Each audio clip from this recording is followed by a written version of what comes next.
Hello, this is the Coast Guard Foundation's second annual Heroes of the Coast Guard. I'm Amy Scott, and I have the privilege of leading you through a behind-the-scenes look at the lives of our United States Coast Guard members. A life that's sometimes thrilling, sometimes dangerous, sometimes fun, but always heroic. You'll see rescues in action. We'll show you what a day in the life of a Coastie is, how they support each other, and we'll speak to the Coast Guard Foundation's president, Susan Ludwig, about all the great ways the Coast Guard Foundation helps the Coast Guard members and their families. We'll introduce you to the first ever woman service chief of any of the armed forces. Guess which one? And we'll even meet a few Coast Guard K-9 heroes. First up, though, is the rescue story featuring all kinds of bravery. The victims were brave, well, scared and brave, and the Coasties were, of course, brave. And when they all come together after the fact, well, it's pretty moving.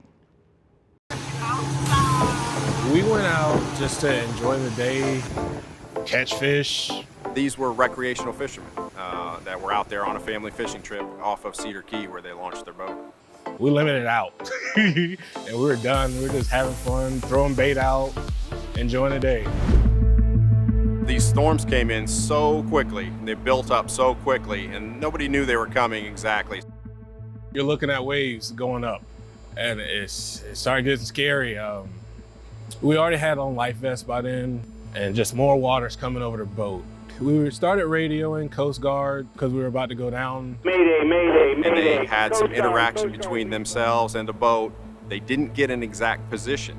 They lost communication shortly after, but the watch standard got just enough information to know that they were in distress and also to tell them to stay with their boat no matter what they did.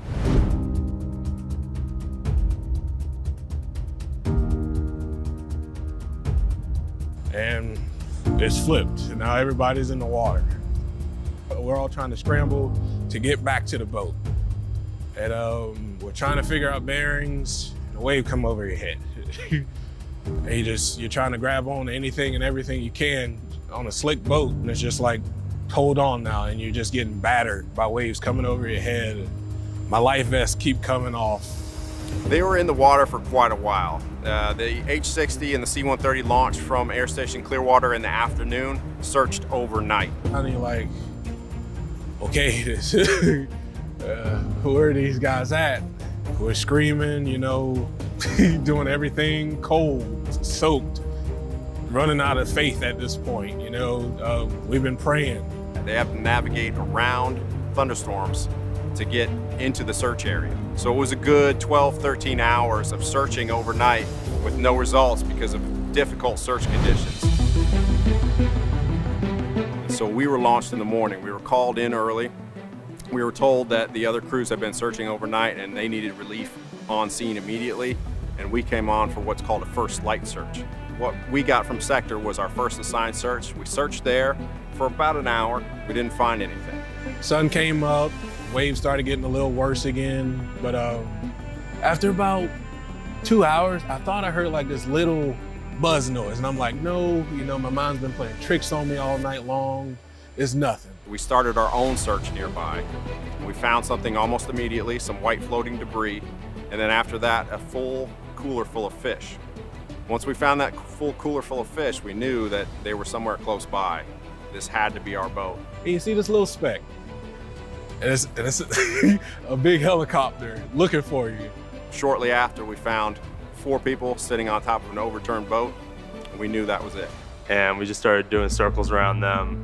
They didn't have any communications with us, obviously, so they just lowered me down. I just reassured them that they were safe.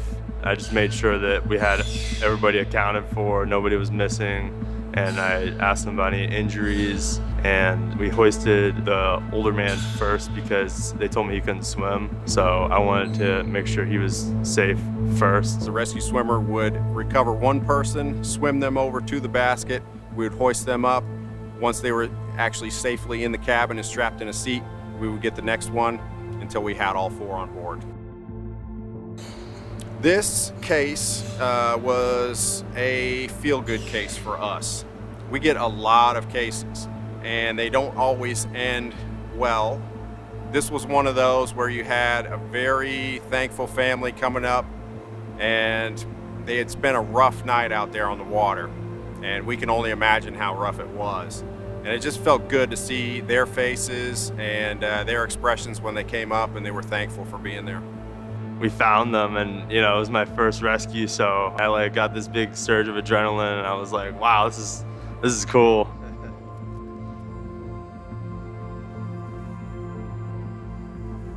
It's an honor to finally shake your hand again. Yeah, it's an honor to shake your hand too, man. It's great to see you so much, man. Truly, great to see you from again. all of our families, thank you. I can't even think of a word to thank you for even choosing this career. Like whatever in your childhood made you say, this is what I want to do for the rest of my life. I thank that moment, because without you guys, I wouldn't be here today. And in honesty, I'm lucky to be alive. Without Coast Guard, I wouldn't be here today. My family's from Florida to South Carolina. They be missing a family member, a son, cousin, brother, it doesn't matter. Thank you to the Coast Guard. It's truly a gift. Thank you. Being a Coast Guard member can be very dangerous, whether they are swimming to boaters caught up in a storm, chasing illegal drug runners, or saving someone swept up in a disaster like a flood or a hurricane. They signed up for it and they love it, but who takes care of the coasties when their own lives and families are impacted by a disaster? Well, I'll tell you who. It's the Coast Guard Foundation. Earlier, I was fortunate enough to sit down with Susan Ludwig, the president of the Coast Guard Foundation, to talk about it. Susan, it's so nice to see you again. It's nice to see you too, Amy. I just found out that the Coast Guard Foundation has been in operation for over 50 years. It was started in 1969. And I'm thinking for people who are just tuning in or maybe don't know that much about the foundation, what would you like them to know? Well, first of all, thank you for this opportunity. It's really such an honor to be associated with this service. The men, women, and children of the Coast Guard are committed to making this world a better place. And in response, the Coast Guard Foundation tackles the toughest challenges facing our heroes. We strengthen the Coast Guard communities by standing with the members where and when they need us the most. We provide scholarships for Coast Guard dependents. We provide education grants to both the Coast Guard members and their spouses. Remember, they're moving every 3 years as well. And in tragedy assistance, it's supporting the Coast Guard families who are facing some very difficult times. With hurricane assistance, it is our emergency assistant program that helps them as their own homes are being impacted. And we also prioritize health and wellness so that our members can remain ready for their assignments and maintain their own physical and mental well-being. Wow, that's all good stuff. So what do you think the next 50 years are going to look like for the foundation? Well, I'm confident, Amy, that as long as there's a United States Coast Guard, there will be a Coast Guard Foundation. We do have our core areas of support in education, relief, and morale, and we work very closely with Coast Guard leadership to uncover and identify emerging needs that they might have. Like what kind of emerging needs? One example is our current emphasis on family resiliency. Times are tough, but so are our Coast Guard members and their families. We plan to broaden our support over the next 50 years to include more Coast Guard members and to deepen the level of financial commitment to each of those members. But we're confident because of the last 50 years, as you mentioned, we have created a strong base in which to grow.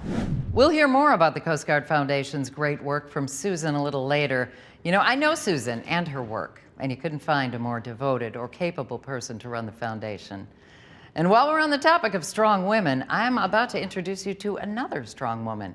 In 2022, a new role model assumed command of the United States Coast Guard. Today, we witness a tradition long standing in the United States Coast Guard. Change of command. So I will now read my orders.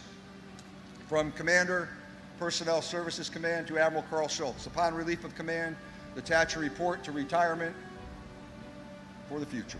Thank you. With those words, Admiral Carl Schultz retired from 39 years of service, and history was about to be made. It is now my privilege to introduce the 27th Commandant of the United States Coast Guard, Admiral Fagan.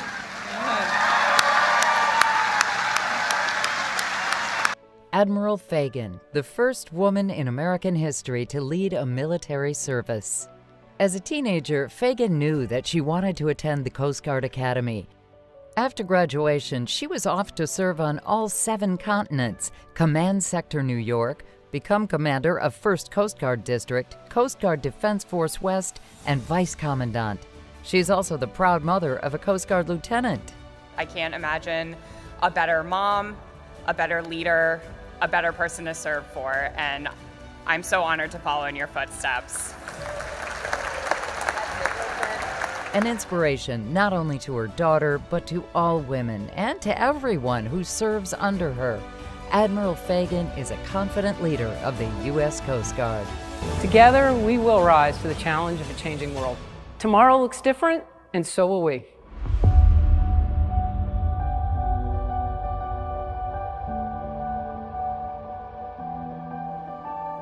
So women were first admitted to the Coast Guard Academy back in 1976, and now we've got a woman as commandant. Pretty awesome. You know, the Coast Guard Foundation really steps up for our service members in so many ways, one of which is through its scholarship program. And here's some proof of that success. Hello, my name is Taiwan Lucas, and I am a Coast Guard Foundation scholarship recipient attending Embry-Riddle Aeronautical University in Daytona Beach, Florida.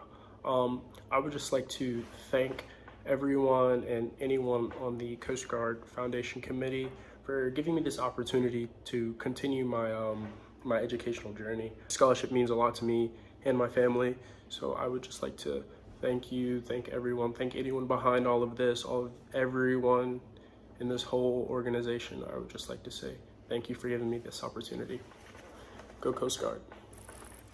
Coming up, have you ever wondered what it's like being in the Coast Guard? We'll talk to the team that protects the most restricted airspace in our country. And don't forget the dogs of the Coast Guard.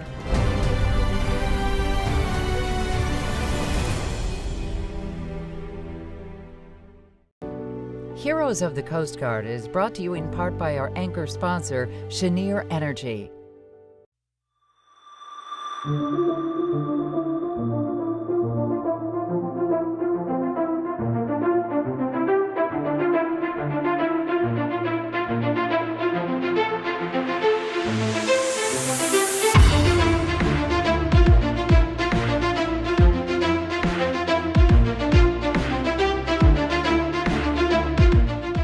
Welcome back to Heroes of the Coast Guard. You know, being a Coast Guard member can mean a lot of things. Sure, some are pilots, some captain boats, some work behind the action. Some are seasoned military members, and some are young and just starting out their careers. Lots of differences, but you know what they have in common? They're all ready, willing, and able to save lives, and they are all dedicated to serve our country.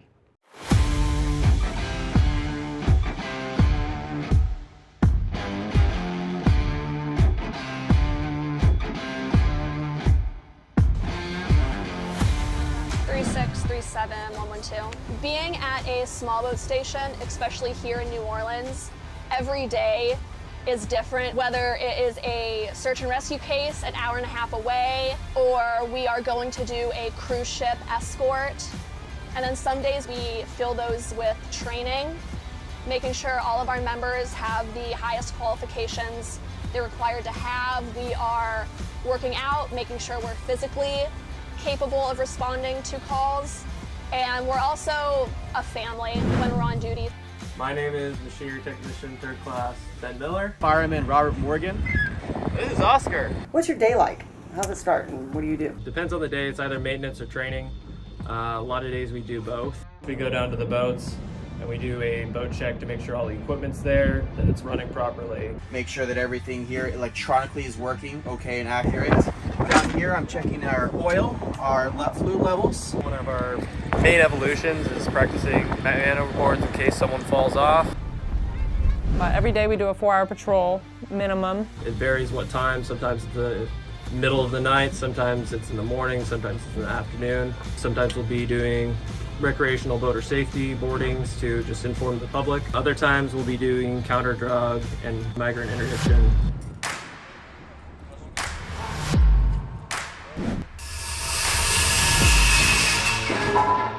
In facilities here, we do anything from electrical work to damage control, which can include plumbing, carpentry, welding. ACE navigation is the stoplights. They are the road signs of the ocean. of the inland waterways. And so we go out there, we make sure the lights are blinking, we make sure day boards are maintained so they're nice and bright and mariners can see them at night. I used to work as a mechanic on the helicopters when I was enlisted. Got to run the hoist, pick people up out of the water. Eventually I went to officer candidate school and I got to flight school and became a pilot, and now I fly the helicopter in the front seat.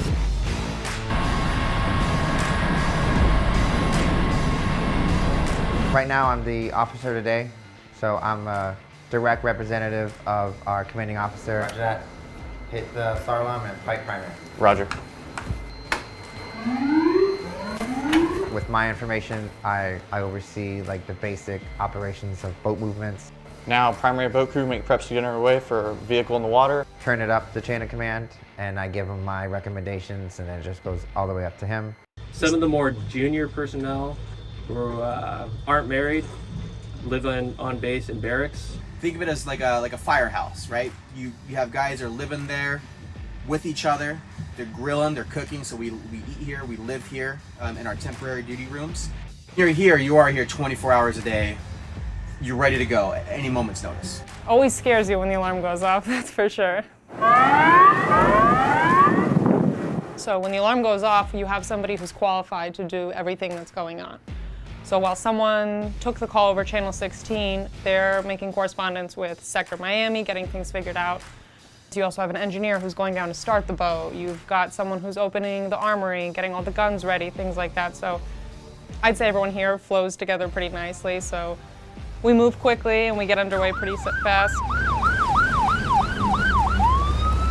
Why did you join the Coast Guard? I got in the Coast Guard to get out there and help people and save people. I was prior Air Force before, so I did 5 years enlisted, and I always wanted to become an officer, and Coast Guard provided me that opportunity. We train for something we do every day. Save your lives. Whew! It's easy to see why young people join the Coast Guard. The excitement, the community, the opportunity to see the world and give back. Coast Guard members are motivated to serve, and to do that, they must maintain their health and wellness. In fact, did you know that staying fit and in shape is actually a requirement for all Coast Guard duty assignments? To help them in this area, the Coast Guard Foundation comes in to provide essential support. Susan, can you tell me, what does the Coast Guard Foundation do to help support the service's morale and wellness, and why is that important? Prioritizing the morale, health, and wellness of our Coast Guard members is crucial so they can remain always ready for their assignments and maintain their own physical and mental well-being while serving at sea or at extended duty stands. While the Coast Guard budget provides resources for some gym equipment, there remains a gap, and we step in to fill that gap with things like exercise equipment and outdoor rec pieces, both at Coast Guard stations and aboard Coast Guard cutters. Wow. So that's great for the Coast Guard service members, but what about morale for the families of the Coast Guard members? We have, Amy, created recreational spaces at their Coast Guard locations so that these families can gather together and really build a community for themselves. That's nice. We're learning so much about how important managing stress is. Being active is one way, so is taking the family out for a nice day off. The foundation partnered with the Armed Services YMCA San Diego so families could spend quality time together doing something just a little different.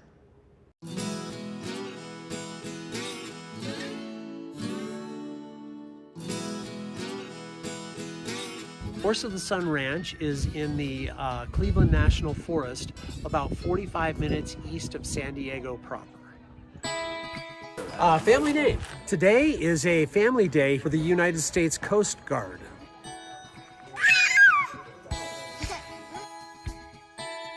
Military families have constant moves. The kids change schools a lot. It's hard for kids and families to make friends, to bond in our world. And do it at the same time? And this is a good way for them, you know, people with a common background to come together and enjoy each other's company.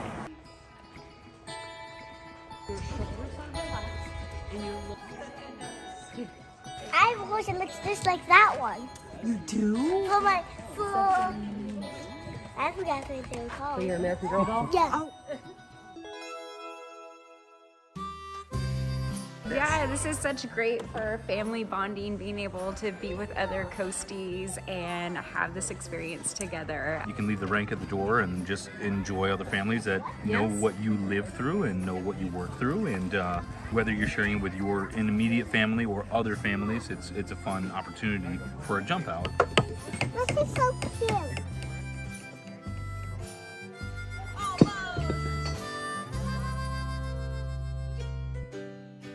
As a military veteran, I know that it's common to be on duty 24/7. There's deployments, they're gone, you know, the service members. We don't get to see each other that often. Yeah. Like FaceTime or whatever is not the same. So when we are home and we have this opportunity to really have fun family time, everything is very important.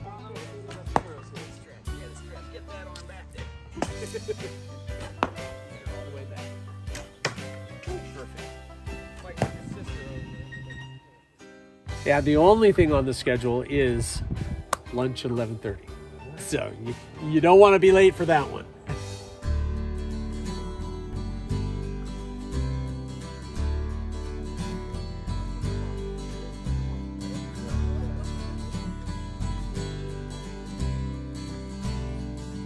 You want beans? Yeah?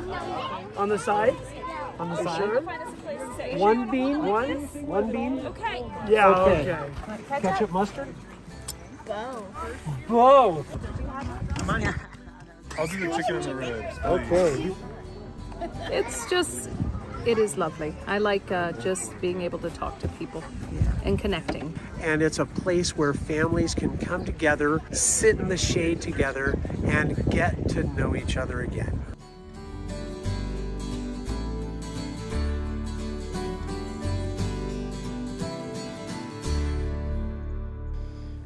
Back in 1969, when the foundation started, it focused on Coast Guard Academy cadets. Now its mission is to strengthen the entire Coast Guard community, from those baby coasties on the ponies, to retirees, to spouses, to helping with college. Isabel DeSano. She is graduating today with a Bachelor of Arts in Forensic Psychology. Isabel? Speaking on this stage is an honor and a privilege that would not be possible without the love and support of several individuals. Thank you to my mom, dad, grandma, and grandpapa. I cannot thank you enough.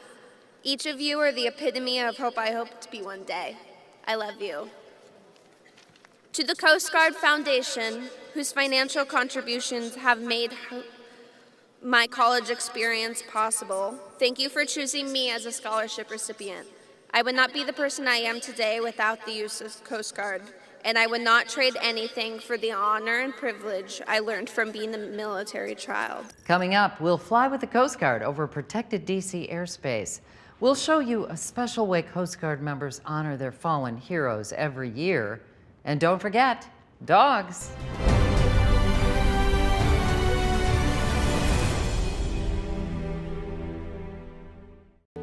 Heroes of the Coast Guard is brought to you in part by our anchor sponsor, Bollinger Shipyards. Welcome back to Heroes of the Coast Guard. I'm Amy Scott, and just in case you're just joining us, you have missed so much. Good thing you'll be able to catch this full broadcast again anytime at coastguardfoundation.org. But speaking of Heroes of the Coast Guard, right now you're going to meet the team, or teams I should say, who protect the very important airspace over Washington, D.C. Any small plane pilots out there watching? If so, stay away from there. Air Station Atlantic City, awesome. It's definitely one of the busiest air stations that's around in the Coast Guard. We cover from Connecticut down to Virginia for search and rescue, up to about 150 to 200 miles offshore. So we've got 12 helicopters, about 250 personnel, about 60 pilots, 180 enlisted personnel, and 10 civilian contractors. We operate the facility here in Atlantic City, as well as a facility down in the National Capital Region Air Defense Facility.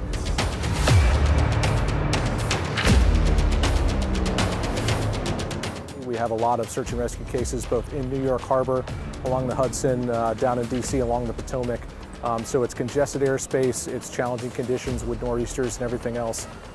So there's a lot of variety there as far as what we see. Recently I was a part of a difficult case, a nighttime case. There was 2 mariners aboard a sailboat. They hadn't done anything wrong. This wasn't that they got themselves in trouble. Their boat simply broke in bad weather conditions. It wasn't forecast. None of this was forecast to be a third of the intensity that it was. The waves were going over the boat entirely. At one point we got hit with such a big one, it actually tossed me and I felt the steering snap at that point. It's like inside the cabin of the boat getting like tossed back and forth because we have absolutely no steering. Oh, yeah. And in this time, he calls the Coast Guard. U.S. Coast Guard, do you read me? The initial call that we got is that there was a vessel that was aground and being pounded by the surf, and these people were in immediate distress. Each wave, you would feel the boat get like lifted slightly and then just hit again and again. And at this point, we call the Coast Guard again and we're like, we're not moving. My position is 39. As I made my way to the command center, the last word I got was that they were possibly going to abandon ship. And with the weather conditions as they were, it was essentially a nor'easter or like a wintertime tropical storm is what it felt like. That really increased the urgency for us to get out. We were airborne in 18 minutes. Yeah, they were definitely fast and I'm thankful for it. When we arrived on scene to where we believed they were, it was very difficult to see anything. Thankfully, we had communications with them on the radio.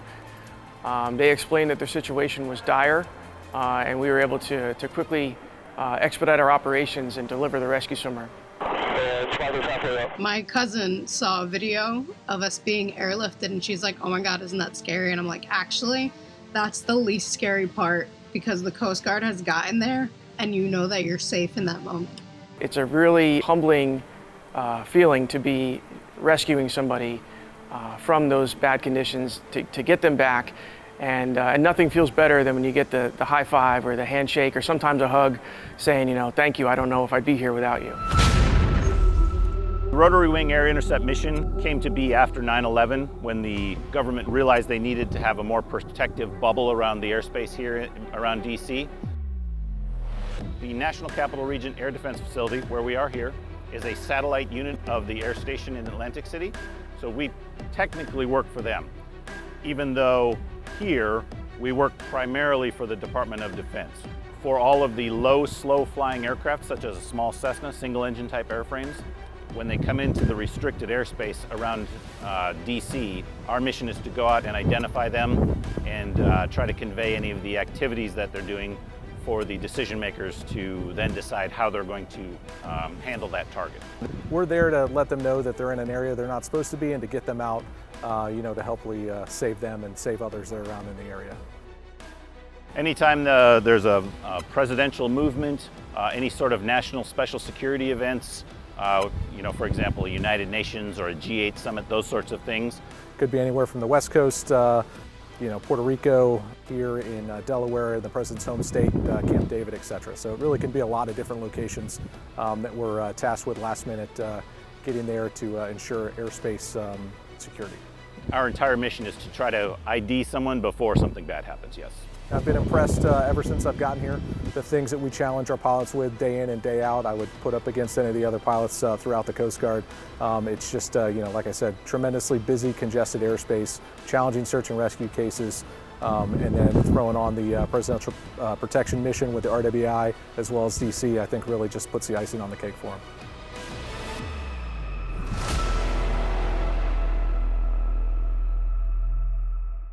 As we all know, weather can be dangerous. Floods and severe storms keep the Coast Guard men and women very busy, and hurricane season is intense. Coast Guard members are busy day and night saving people and property, and oftentimes their own families are at risk. Here's more on that with Coast Guard Foundation President Susan Ludwig. So hurricane season, let's talk about this, a very busy time for the Coast Guard, I know. So what happens when these storms hit these coastal communities? What do you guys do? When natural disasters strike, our Coast Guard members are often the first responders. to these events, and all the while their own homes are being impacted. So what we do at the foundation is we assess the member and their family's needs through our emergency disaster relief program, and we push out funding in the first 3 days so that they can bounce back from things like hurricanes and wildfires and floods, and have the grants that they need to repair and recover from these events. Can you be a little more specific? How? Sure. Our funds go to things like insurance deductibles, replacing household goods that are lost, or shoring up their houses so they don't incur even more damage. We've all seen the footage of the flyovers during these storms, Amy, and you've seen roofs ripped off, and you've seen trees impacting cars and homes, and people walking through their homes in feet of water. And just imagine yourself as a Coast Guard member. So you're out there rescuing people and delivering people to higher ground while you know that your home is also being impacted. That's what the Coast Guard Foundation is doing. We are standing by these people, we are saluting their service, and we're ensuring that they know that there is help on the way. That's great. During difficult times, we're reminded of just how heroic Coast Guard members really are. Our fallen heroes, the ones who've made the ultimate sacrifice for service, are not forgotten. As a tribute to those who have fallen, the Coast Guard Foundation hosts Run to Remember events, where everyone is invited to participate and to reflect on the heroes who have been lost.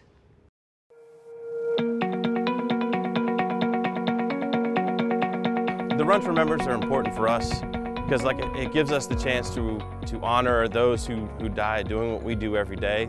Remember who they are, their names, and what they were doing when they gave the ultimate sacrifice.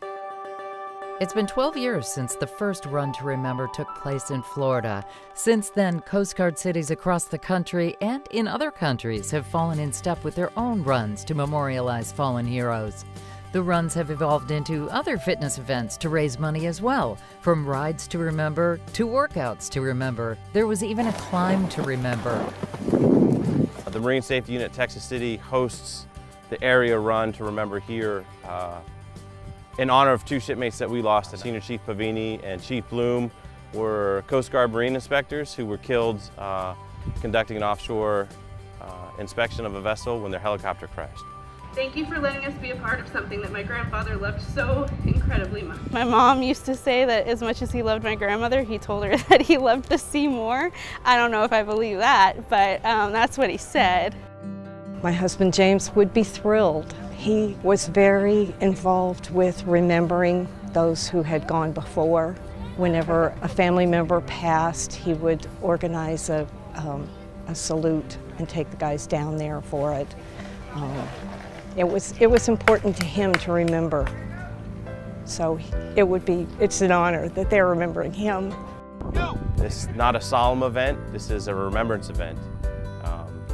Everybody thinks that when you talk about people who've passed away or passed on that it's a solemn event, but honestly, for me, it lets me know that you remember them. I think when you incorporate physical activity or exercise into events to remember people who we've lost I think it's a really good combination. I think especially with running, you have time to reflect and think while you're on the run, and what better to think about than those people we're here to honor today.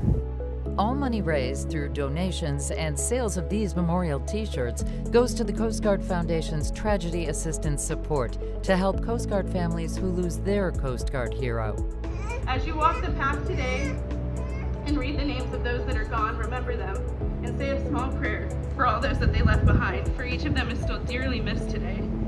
On behalf of my family and the families of each Coastie we remember, I want to thank you for coming out today and making a difference. Thank you for remembering those who are gone and making a difference for those who are left.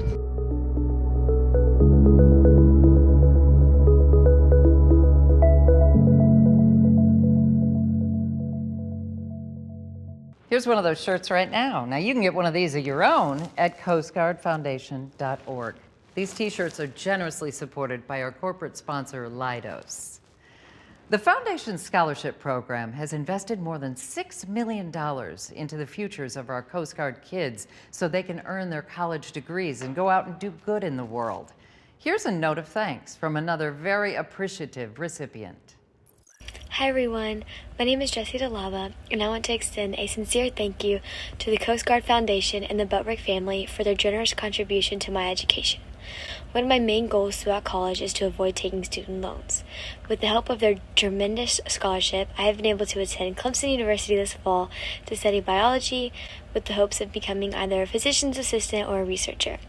I cannot thank you all enough for your generosity. I plan to take every opportunity the scholarship has allowed me, and I hope to make you proud. Thank you all again, and go Tigers. Coming up, we'll go to a special R&R place for families that's gotten a little TLC, courtesy of the foundation. And there's an important new resiliency program that supports coasties, helping coasties. Oh, and yes, we haven't forgotten, Coast Guard dogs, still to come.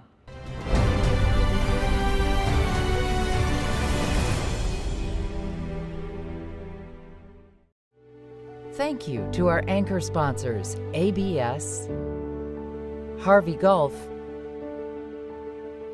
Hornbeck Offshore, and City Experiences, anchored by Hornblower. We've talked a lot about how dedicated the men and women of the Coast Guard are, and we've seen how they love being in active service. But you know, sometimes stress can be a lot, whether it's job-related, home-related, or just dealing with these unsettling times we live in. Like everyone, coasties can have bad days too.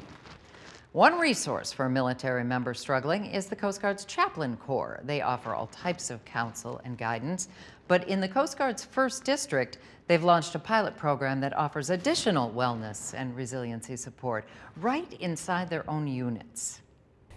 I mean, it's critically important, not only in any job, which is certainly the case, but especially something like the military, for people to stay mentally and psychologically healthy.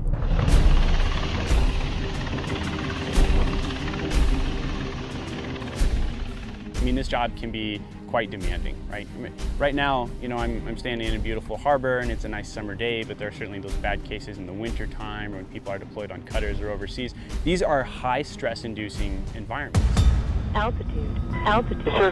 And JT, you want to open the cabin door? Yes, sir. But you need to be mentally prepared to meet that kind of stress. And so psychological and mental health are a huge step towards a person being able to deal with the stress day over day, not only to be retained within the service, but to perform their job well, to respond to something that might have an unfortunate outcome on a search and rescue case. And the peer support program helps create a space for people to stay mentally healthy.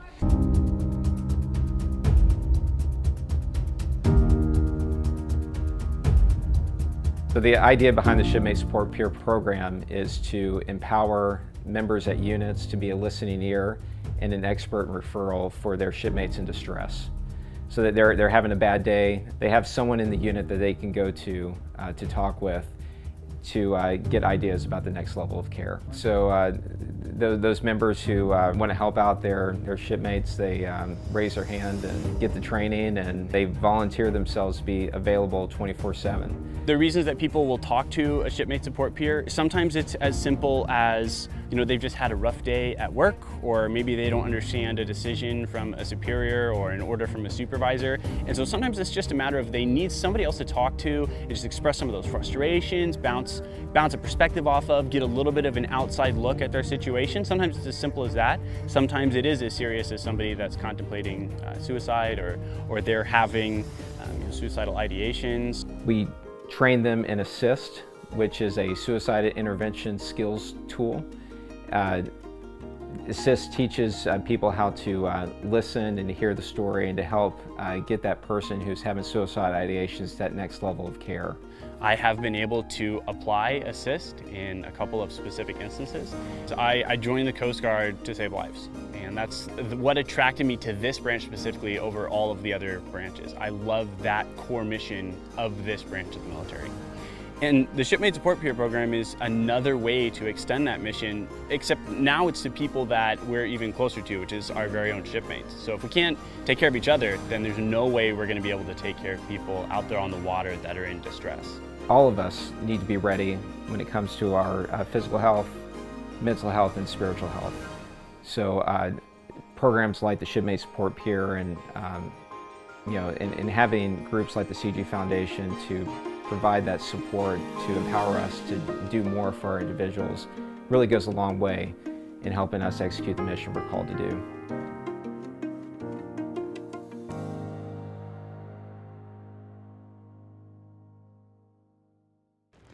So long deployments can be one of the biggest stressors for Coast Guard families.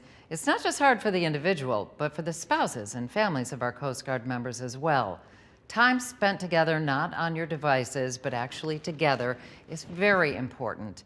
Now, down in Florida, there's a unique, tranquil vacation spot available to coastie families. And with thanks to the Coast Guard Foundation and the Armed Forces Family Foundation, the place got the TLC it needed to make it extra special.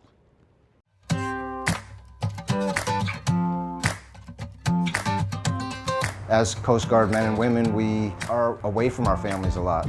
Sometimes that's a couple hours, sometimes that's across a continent or across the world. So the times that we get to spend together, though rare, need to be special, right? So it's about quality, not quantity. This is really a hidden gem of Florida. It's really laid back, relaxed. It's not like if you go to Miami Beach where everything's hustle and bustle. This is a place you just come to chill and have a good time. When the Coast Guard members come and stay here, they have a place to unwind and enjoy themselves in a beautiful space that comes in well within a Coast Guard member's budget. There's 3 cottages. There's the inlet cottage, which is closest to the inlet, of course, and then the beach cottage, and then the small one, which we call it the Sundowner because it's got the best sunsets. I mean, my family came to this very cottage 20 years ago, and it's still some of the things we talk about and remember. They remember going up in the lighthouse. They remember playing on the beach. Me and my son went out in the kayak. I mean, they're just precious memories that to have that ability to build that, you know, while you're on duty, serving your country, it's just really special. And so for our donors to be able to support this through the Coast Guard Foundation, to work with the Coast Guard Morale and Recreation Program, it's just a great partnership, and it benefits Coast Guard members and the nation. The Hillsborough cottages were built around 1900 to house the Hillsborough lighthouse keepers. After the full automation of the lighthouse happened in the 40s, the cottages were given over to the Coast Guard's Morale, Wellness, and Recreation Department, who made them available for our military members and their families. They've been maintained over the years, but at a minimal level, so there's a lot of work that can be done to an old building. We've painted everything, and then that kind of opened up the next thing, which was, okay, we need bathrooms, we need closets, we need doors, we need walls, we need everything. But the Coast Guard Foundation funds allow us to go that step above.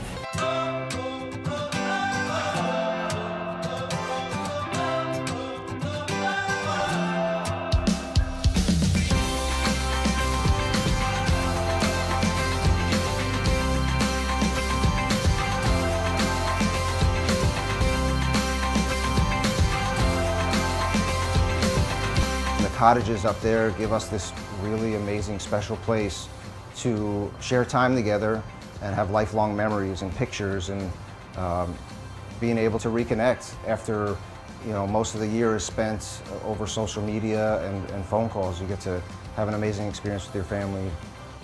So we've had generations that come in for 30, 35 years, and I'm just encouraged to get the next generation. I got a new family coming in tomorrow, first time here. You know, husband, wife, and 2 little ones, so that's going to be the beginning of their 35 years here, so I'm thrilled about that.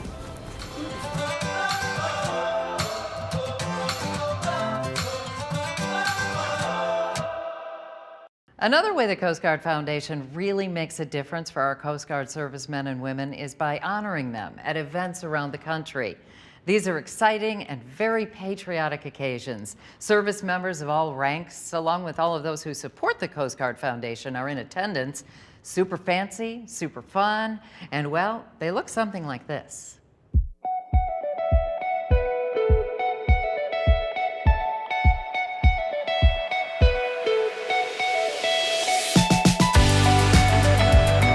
Every year, in locations all across the country, the Coast Guard Foundation invites industry leaders, civilian supporters, retired and active duty military to come together to pay tribute to the brave men and women who serve in the United States Coast Guard.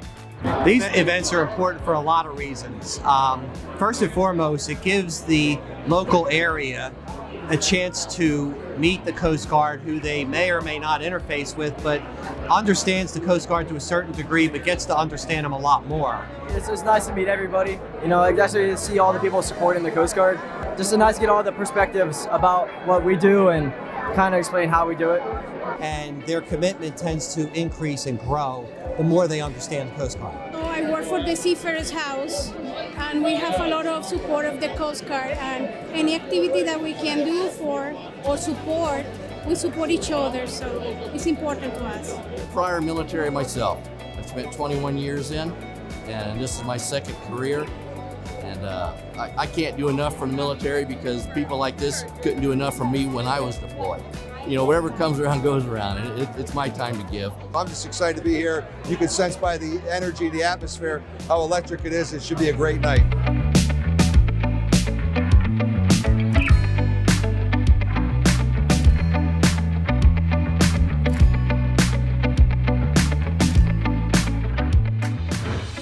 Despite being faced with incredible adversity, each of the crews being recognized this evening came together with a bias for action while putting service before self.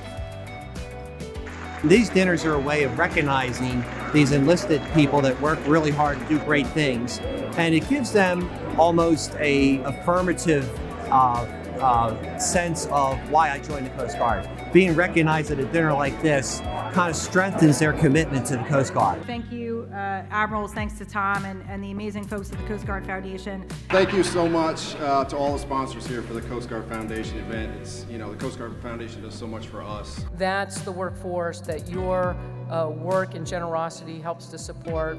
Again, thank you for all that you do to help support our men and women in uniform. Semper Paratus.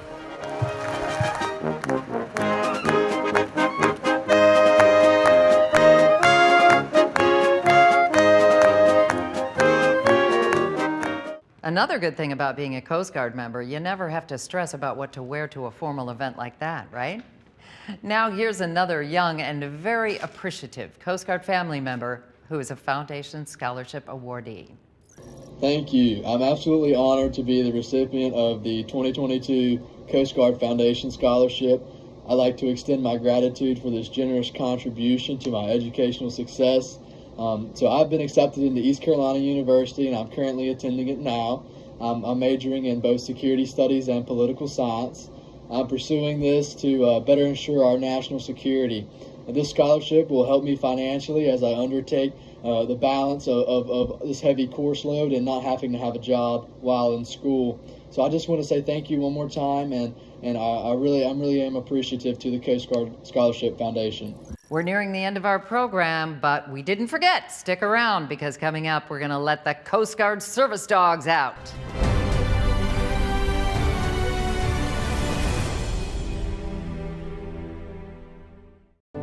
Thank you to our anchor sponsors, L3 Harris Technologies, Leidos, Auto Candies LLC, and HII.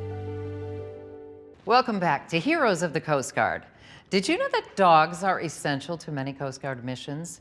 They work hard, and morale dogs provide companionship for Coast Guard members who are standing the watch. And if you're a fan of dogs, like I'm a fan of dogs, you are going to be very entertained right now.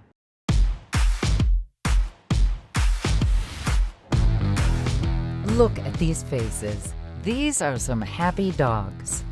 You know why? Because they're Coast Guard dogs. Some are here for morale, companionship, and all-around fun with their coasties. And then there are some that are professionally trained to do the tough work. And they do it well. I mean, not just any dog would go along with this, let alone just wearing all this gear. Coast Guard dogs are a part of Coast Guard life as much as they're a part of everyday life for you and me. First, they're essential to many Coast Guard missions. They go on deployments, aid in rescues, search in tight places, and sniff out bombs. And all they ask for in return, a decent meal and a lot of love. This is Canine Simba. But don't think for a minute that just any dog can be in the canine unit. A lot of rigorous training that they go through. These are all Canine Training School graduates from Joint Base San Antonio Lackland in Texas. That's where they train and meet their partners, maritime enforcement specialists who become their best friends. Every day we go to work together, we go home together, we go to the park and play together. I take him everywhere. I'm with him more than anybody else. The canine units work in coordination with local, state, and federal partners, and they can be spotted at all the major events. We just came back from the Kentucky Derby. Other canine handlers in the past have gone to World Series, Super Bowls, major national events, Democratic National Conventions, Republican National Conventions, inaugurations, all sorts of major events like that. These two morale dogs, Thor and Loki, from Station Marquette in Michigan, are even social media stars, appearing regularly on Facebook's safe boating posts. Yeah, they look like they know what they're talking about. Coast Guard dogs are special animals. They're brave, loving, and heroic. I guess the only issue I can say they really have is when it comes to swimming, maybe learning more than that one stroke.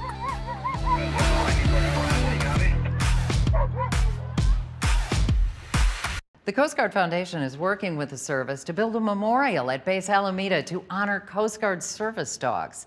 The effort was led by Coast Guard Foundation Director Fred Brodsky, and many more donors who love dogs answered the call to ensure we create a lasting legacy for the Coast Guard's most faithful companions. So thank you to the United States Coast Guard, and thank you for watching. And before we go, here's a little more with Coast Guard Foundation President Susan Ludwig. Susan, what fuels your work? Amy, of all the things that we do and all the support we give to the Coast Guard members, it's all fueled by our Coast Guard Foundation supporters. They give each and every day to our Coast Guard mission, and they believe in our vision, where we see a world where each and every Coast Guard member has the resources they need to succeed throughout their lives. And is there anything else you'd like to say? Thank you, Amy, for this opportunity. I would just like to say thank you. Thank you to the entire Coast Guard Foundation community, our supporters, our Coast Guard members, and their families. Thank you for showing up for the United States Coast Guard and for our nation.